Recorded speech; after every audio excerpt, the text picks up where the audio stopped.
শাশুড়ি মনে হচ্ছে মরণ গুণ ঘুমাচ্ছে। আরে শালা কেমন যেন বান্টু টনটন করে উঠছে। শাশুড়ি তো বোধহয় সেটা ভাঙা ঘুম দিচ্ছে, কনতে শুরু করবো। বউ মাংমারানি ঘুমাচ্ছে, এই সুযোগ শাশুড়িকে ডেকেই পক পক করে দেবো। ওরে শালা শাওরির কি ফিগার, নাবি দেখো কেমন যেন আমার দিকে তাকিয়ে রয়েছে, মনে হচ্ছে এখনই বান্টু ফুট হয়ে নাবিতে গুঁতো খাবে। কোন জায়গা দিয়ে বোধা শুরু করবো বুঝতে পারতেছি না। দিই বাড়া ডাক, যা হবে দেখা যাবে। বউ মাংমারানি আবার চলে না আসে যেন, যা সে বাড়া দেখা যাবে কপালে। কি জামাই তুমি এত রাত্রে আমার ঘরে? আপনি বোঝেন না নাকি জামাই এত রাত্রে শাওরের কাছে কি করতে এসেছে? কি হয়েছে জামাই খুলে বলো। তোর ওই মেয়ে আমাকে 1 মাস হলো এখনো ভরতে দেয় না। তুই যদি আমাকে ভরতে না দিস, তোর মেয়ের সঙ্গে আমি সংসার করব না।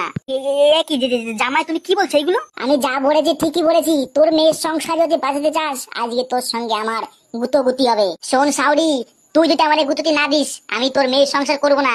তোর মেয়েকে ঘর ধাক্কা দিয়ে বের করে দেবো। কি বন্ধুরা, তোমরা এর পরের পার্ট দেখতে চাও? তাহলে চ্যানেলটা ফলো করে দাও আর কমেন্টে বলো যে হ্যাঁ আমি পরের পার্ট দেখতে চাই। আর বলো কিন্তু ভিডিও কেমন হয়েছে।